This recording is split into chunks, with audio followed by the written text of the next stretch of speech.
What did you think of it? I mean, where do you begin? I watched it in my living room, and you know, played text tag with lots of the team as it was unfolding, and you know, you just reminded of the fan base. You know, when the game ends, you can hear all over, even where I live, you know, the fireworks, the sirens, the screams. You just feel the city. No matter where you were, I'm sure we would all have a similar story when the game ended, you know, the reaction. And it's just an amazing story of perseverance. It's an amazing story, I think, of belief. You know, I got lots of time following Coach Peterson from afar and how he's handled with tremendous grace his situation and how he's able to lead them to a Super Bowl. You pay attention to sort of the injury to Carson and how they're going to respond either with Foles or the rest of the team, and it's a hell of a story. Really, one of the great stories that I've been a part of in pro sport, to come from where they were to a Super Bowl.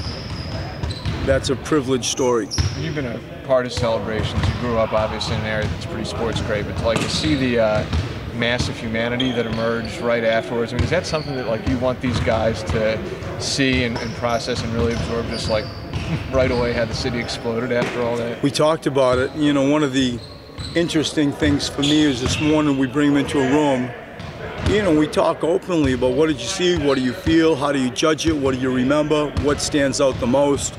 And it's an open discussion with all of our players, and it went all over the place. And one of the common threads with it all is just, you know, our fan base is very unique in pro sport, and to envisage, you know, what a Wells Fargo arena would look like during the playoffs is gets us all going.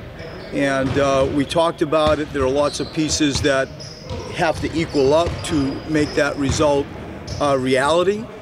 But, you know, it's just everybody had fantastic points about how they saw the game, what they felt in the light of day, and the reasons that, you know, we can all point to the Eagles as being the NFL champs. It's hard to be a champion. More mundane matters, perhaps, or maybe not. I think Ben's now gone about 2.5 games without a turnover. I guess that's hard to maintain for a long while, but what have you seen from him as far as ball security, decision-making that's contributed to that? That he's coachable, that he's prideful. When you talk about something that's clearly a problem, and we don't hide from anything, and he's got the intellect and the discipline to fix it. I mean, that's an endearing quality and a necessary quality as a professional sports person, let alone a rookie. And I think that the turnovers, we all understand, you know, what we're trying to do as an organization with our young team, trying to, you know, avoid as many as we can, the ones that are especially sloppy. And because he has the ball all the time, you know, it's on him a lot, him and Joel. And, you know, Ben's determination to recognize that, admit it, and fix it has stood out the past few games. Right. Do you think there's anything related to him not making the All-Star team? Because it just seems like once he got passed over twice, his game kind of stepped up a little bit. Maybe it had something to do with it. It could, in some ways, I hope it's true. You know, it's just one more example of are you competitive or not? And he is competitive. He is competitive. I don't need that example to remind me. But I hear your question, and maybe it is.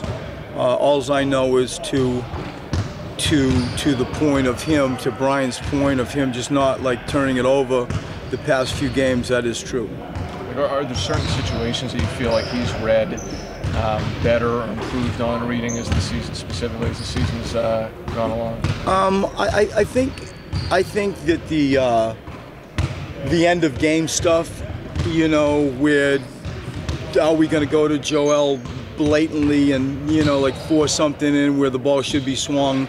I think end of game execution of reading the gym, he's improved at. He's dynamic, and I want him to be like fear less in that first 5 seconds of a shot clock. It's almost his passport and a little bit more freedom to make some mistakes as he's playing at that speed and playing with that aggression. When it gets to be more of a half-court game, when the game is played a little bit foul line extended below, get Joel the ball type stuff, the rules change, more different than you would say in an open court track meet. You get a little bit more freedom to be creative and at times make mistakes. I think in that late clock, late game environment, he's done a pretty good job. Brett, this is one of the more challenging weeks for NBA teams, coaches with the trade deadline. How do you keep a team that's been really together this season focused on the task at hand through Thursday? Just reminding them of bottom line stuff. And it would go something like this. And it's proven, people that know what they want have a far greater chance of achieving it. Like studies say it, you've learned it, you've read it, and we want to be a playoff team.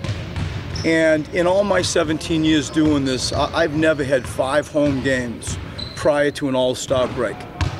And we want to capitalize on that. You know, if you said at the start of the year, at this stage, you know, you're going to be after 50 games, 25 and 25. I'd say that's not too bad. The way that it happened, I wouldn't be happy with. You know, we've lost some games we should have won. We've won some games that people thought we didn't have a chance of winning. So it's happened in a different way. But the bottom line is after 50 games, which is a pretty decent sample size, we're doing okay. And now here we are at home, right before the All-Star break. There'll be people and teams that their minds will be in Bermuda. I want ours in the Wells Fargo building here in this city. We know what we want is to be a playoff team, and we have a chance in the next 5 home games to make some ground and not play catch-up after the All-Star break. That's the messaging that lets me avoid, and not on purpose, just because I don't see it that way, free agent stuff. Like, that's that office. My office is this office. And you know, that's how I see the world right now, and it's easy and comes out of my mouth freely, you know, on what I think our purpose should be prior to the All-Star break. Thanks, Coach. Thank you.